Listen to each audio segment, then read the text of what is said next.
السلام علیکم ویورز، کیسے ہیں آپ لوگ؟ امید کرتی ہوں خیریت سے ہوں گے انشاءاللہ۔ آج میں جس موضوع پر ویڈیو بنانے جا رہی ہوں اس کا ٹاپک ہے ہمارے تیسرے خلیفہ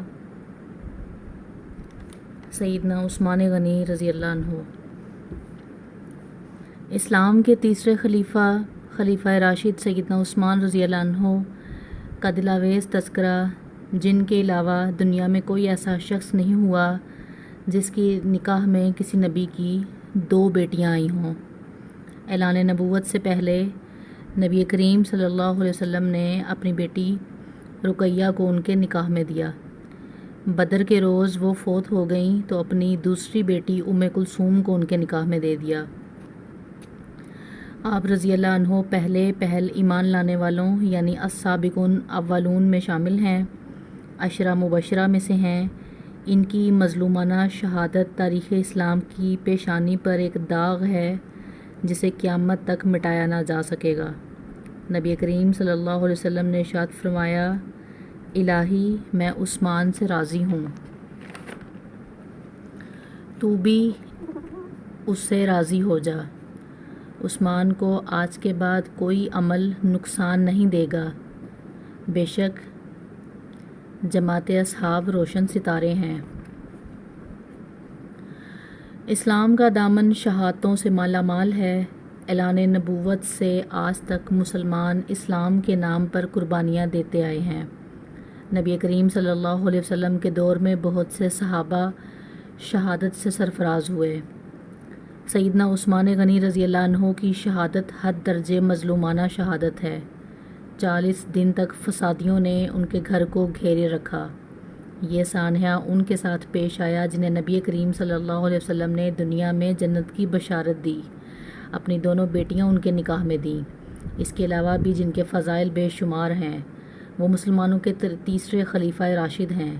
اسلام کے لیے ان کی قربانیوں کی ایک طویل فہرست ہے، لیکن افسوس جب ہم تاریخ کے اوراق پلٹتے ہیں تو ہمیں اس جیسی ہستی کا بھی خون پھیلا نظر آتا ہے۔ حضرت عثمان غنی رضی اللہ عنہ ہجری سال شروع ہونے سے 47 سال پہلے 576 عیسوی میں شہر مکہ میں پیدا ہوئے۔ ان کی پیدائش سے 6 سال پہلے ہمارے نبی کریم صلی اللہ علیہ وسلم دنیا میں تشریف لا چکے تھے۔ ماں باپ نے نام عثمان رکھا، اسی نام سے مشہور ہوئے۔ ابو عبداللہ اور ابو عمر کنیتیں تھیں، لیکن کنیتیں مشہور نہیں ہوئیں۔ مشہور لقب ذوالنورین ہے، اس کا مطلب ہے 2 نوروں والا۔ چونکہ نبی کریم صلی اللہ علیہ وسلم کی 2 صاحبزادیوں سے آپ کی شادی ہوئی، لہٰذا آپ کو یہ لقب ملا۔ دوسرا لقب غنی ہے، بہت مالدار تھے، لیکن اپنا مال دین کی خدمت اور نیکی کے کاموں میں بے تحاشا خرچ کرتے رہتے تھے، اسی لیے غنی مشہور ہوئے۔ 5ویں پشت میں ان کا سلسلہ نبی کریم صلی اللہ علیہ وسلم سے جا ملتا ہے۔ آپ کا تعلق قریش سے تھا اور قریش کے قبائل میں آپ بنو امیہ سے تھے۔ آپ کے پردادا کا نام امیہ تھا۔ نبی کریم صلی اللہ علیہ وسلم کے پردادا کا نام ہاشم تھا۔ امیہ ہاشم کے بھتیجے اور اپنے خاندان کے رئیس تھے، اس لیے یہ خاندان بنو امیہ کے نام سے مشہور ہوا۔ اس خاندان سے تعلق رکھنے والوں کو اموی کہا جاتا ہے۔ قریش کا قومی جھنڈا بنو امیہ کے پاس تھا۔ اسی طرح بنو ہاشم کے ذمے کعبہ کی نگرانی کا کام تھا۔ گویا دونوں خاندان مرتبے والے تھے۔ عثمان کے والد عفان نے اسلام کا زمانہ نہیں پایا تھا۔ رسول کریم صلی اللہ علیہ وسلم نے جس زمانے میں نبوت کا اعلان فرمایا، عفان اس سے پہلے ہی فوت ہو چکے تھے۔ والدہ کا نام عروہ تھا۔ بی بی عروہ کی والدہ کا نام ام حکیم بیضا تھا۔ یہ رسول کریم صلی اللہ علیہ وسلم کی پھوپھی یعنی آپ کے والد جناب عبداللہ کی سگی بہن تھی۔ اس طرح بی بی عروہ آپ صلی اللہ علیہ وسلم کی پھوپھی ذات بہن تھی اور عثمان رضی اللہ عنہ آپ صلی اللہ علیہ وسلم کے بھانجے تھے۔ آپ کے بچپن کے حالات تاریخ کی کتب میں بہت کم ملتے ہیں۔ اتنا ضرور ذکر ہے کہ گھر والوں نے عثمان رضی اللہ عنہ کو لکھنا پڑھنا سکھایا، اچھے آدمیوں کی طرح رہنے کی تربیت دی۔ بڑے ہوئے تو غلے کی تجارت شروع کر دی۔ بہت ایماندار تاجر تھے، کاروبار خوب چمکا، بہت دولت مند ہو گئے، لیکن انہوں نے اپنی دولت کو فضول کاموں میں خرچ نہ کیا، نیکی کے کاموں میں خرچ کرنے لگے۔ اس زمانے میں شراب پینے کا عام رواج تھا، بہت کم لوگ اس بری عادت سے بچے ہوئے تھے، لیکن عثمان نے کبھی بھی شراب کو ہاتھ تک نہ لگایا۔ یہی وجہ تھی کہ قریش کے لوگ ان کی بہت عزت کرتے تھے۔ عثمان غنی رضی اللہ عنہ 34 سال کے تھے کہ رسول کریم صلی اللہ علیہ وسلم نے اپنے نبی ہونے کا اعلان فرمایا۔ ابو بکر رضی اللہ عنہ نے ان کے سامنے اسلام کی خوبیاں بیان کیں اور ان کے درمیان دوستی بھی تھی۔ چنانچہ اسلام کی خوبیاں سن کر ان پر فوری اثر ہوا، نبی کریم صلی اللہ علیہ وسلم کی خدمت میں حاضر ہونے اور اسلام قبول کرنے پر آمادہ ہو گئے۔ ایسے میں آپ صلی اللہ علیہ وسلم خود وہاں تشریف لے آئے اور آتے ہی فرمایا، اے عثمان، اللہ کی جنت قبول کر، مجھے اللہ نے تیری اور تمام خلقت کی ہدایت کے لیے بھیجا ہے۔ یہ سنتے ہی سیدنا عثمان غنی نے فوراً کلمہ پڑھ لیا، اپنا ہاتھ رسول کریم صلی اللہ علیہ وسلم کے ہاتھ میں دے دیا۔ یہ نبوت کا پہلا سال تھا۔ اس وقت صرف گنتی کے چند نیک لوگوں نے ہی اسلام قبول کیا تھا۔ ان نیک لوگوں میں عثمان غنی رضی اللہ عنہ کی خالہ سودا رضی اللہ عنہ بھی تھی۔ عثمان اسلام لانے سے پہلے ایک دن ان کے ہاں گئے تو انہوں نے کہا، بھانجے، بے شک محمد صلی اللہ علیہ وسلم کے اللہ کے سچے رسول ہیں، ان پر قرآن نازل ہوا ہے اور وہ اللہ کی طرف بلاتے ہیں، ان کا دین قبول کرنے میں ہی بہتری ہے۔ خالہ کی باتوں کا بھی عثمان رضی اللہ عنہ پر بہت اثر ہوا۔ اس کے بعد ابو بکر صدیق رضی اللہ عنہ سے ان کی ملاقات ہوئی تو انہوں نے خالہ کی باتوں کا بھی ان سے ذکر کیا۔ اس پر سیدنا ابو بکر صدیق رضی اللہ عنہ نے فوراً فرمایا، اللہ کی قسم، جو کچھ تمہاری خالہ نے کہا ہے وہ بالکل سچ ہے۔ پھر انہوں نے خود بھی اسلام کی خوبیوں کا ذکر کیا۔ عثمان غنی رضی اللہ عنہ کا دل بالکل موم ہو گیا۔ پھر جو ہی نبی کریم صلی اللہ علیہ وسلم وہاں تشریف لائے، عثمان رضی اللہ عنہ نے کلمہ پڑھ لیا۔ جناب ذوالنورین میں اس قدر خوبیاں تھیں کہ ان کے اسلام قبول کرنے کے کچھ ہی عرصے بعد رسول کریم صلی اللہ علیہ وسلم نے اپنی منجلی بیٹی رقیہ رضی اللہ عنہا کی شادی ان سے کر دی۔ اس طرح عثمان رضی اللہ عنہ رسول کریم صلی اللہ علیہ وسلم کے داماد بنے۔ نبوت کے اعلان کو جب 4 سال گزر گئے تو نبی کریم صلی اللہ علیہ وسلم نے لوگوں کو اعلانیہ اسلام کی طرف بلانا شروع کیا۔ اس پر مکے کے مشرک آپ صلی اللہ علیہ وسلم کے اور مسلمانوں کے دشمن ہو گئے، مسلمانوں پر ظلم کے پہاڑ توڑنے لگے۔ عثمان غنی کے کافر چچا حکم بن ابی العاص کو ان کے اسلام لانے کے بارے میں معلوم ہوا، وہ آگ بگولا ہو گیا۔ عثمان غنی کو رسیوں سے جکڑ کر مارنے پیٹنے لگا اور ان سے کہتا ہے کہ یہ نیا مذہب چھوڑ دو۔ سیدنا عثمان رضی اللہ عنہ یہ مار پیٹ صبر اور حوصلے سے برداشت کرتے تھے، جواب میں یہی فرماتے، جو چاہو کر لو، اسلام کو تو میں اب نہیں چھوڑوں گا۔ آخر حکم تھک گیا، انہیں ان کے حال پر چھوڑ دیا۔ دوسرے کافر بھی آپ کو ستاتے رہتے تھے۔ جب کافروں کا ظلم حد سے بڑھا تو نبوت کے 5ویں سال نبی کریم صلی اللہ علیہ وسلم نے مسلمانوں سے فرمایا، تم لوگ یہاں سے نکل کر حبشہ چلے جاؤ، وہاں کا بادشاہ اچھا آدمی ہے، کسی پر ظلم نہیں ہونے دیتا۔ جب تک اللہ تعالیٰ تمہاری اس وصیت کو، اس مصیبت کو دور نہیں کر دیتا، اس وقت تک تم لوگ وہیں ٹھہرے رہو۔ چنانچہ صحابہ کرام رضوان اللہ علیہم اجمعین کے پہلا گروہ حبشہ کی جانب انہوں نے ہجرت کی۔ اس گروہ میں 12 مرد اور 4 عورتیں تھیں۔ سیدنا عثمان رضی اللہ عنہ ان کے امیر تھے اور ان کے ہمراہ ان کی زوجہ محترمہ رسول اللہ صلی اللہ علیہ وسلم کی صاحبزادی رقیہ رضی اللہ عنہا بھی تھی۔ حبشہ عرب کے جنوب مغرب کی طرف افریقہ کے براعظم میں واقع ہے۔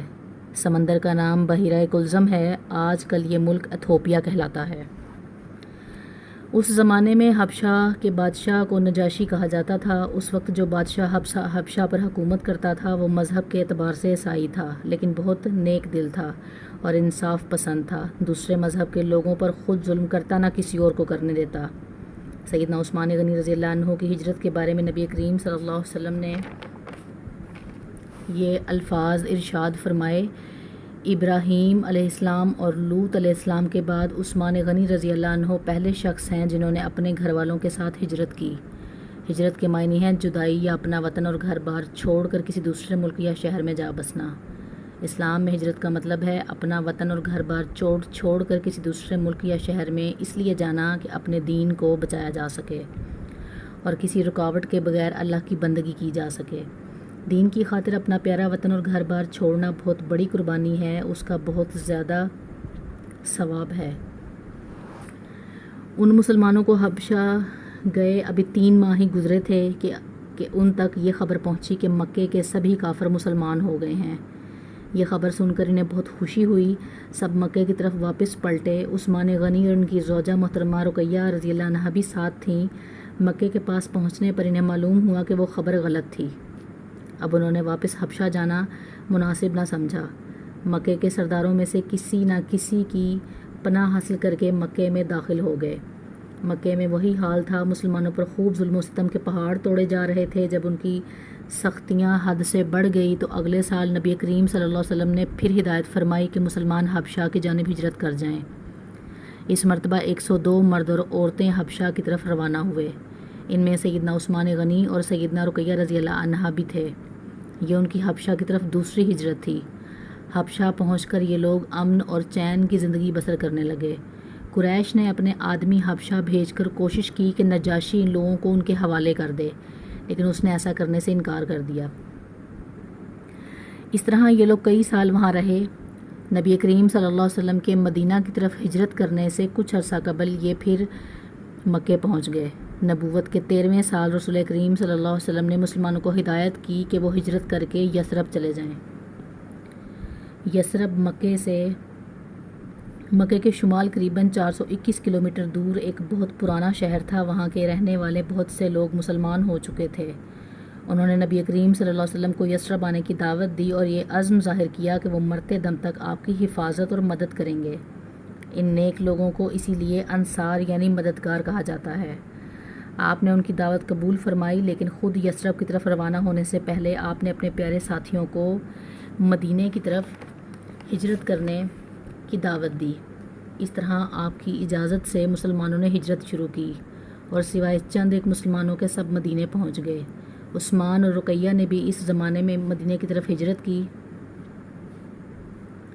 اس تیسری ہجرت میں ان کے ساتھ ان کے بیٹے عبداللہ بھی تھے۔ یہ حبشہ میں پیدا ہوئے تھے۔ یثرب پہنچ کر اوس بن ثابت کے مہمان بنے۔ پھر نبی کریم صلی اللہ علیہ وسلم جناب ابوبکر صدیق رضی اللہ عنہ کے ساتھ ہجرت کر کے وہاں پہنچے، اور یثرب کو مدینۃ النبی بھی کہا جانے لگا، یعنی نبی کا شہر۔ اس کے بعد صرف مدینہ نام رہ گیا۔ مدینے میں مسلمانوں کو کھانے کی سخت تکلیف تھی۔ سارے شہر میں صاف اور میٹھے پانی کا ایک کنواں تھا، اس کا نام بئر روما تھا۔ کنویں کا مالک ایک یہودی تھا، وہ پیسے لیے بغیر اس کنویں سے پانی لینے نہیں دیتا تھا۔ عثمان نے یہ کنواں مسلمانوں کے لیے خریدنا چاہا، یہودی فروخت کرنے پر آمادہ نہیں تھا۔ بڑی مشکل سے 12,000 درہم میں یہ کنواں آدھا حصہ بیچنے پر رضامند ہوا۔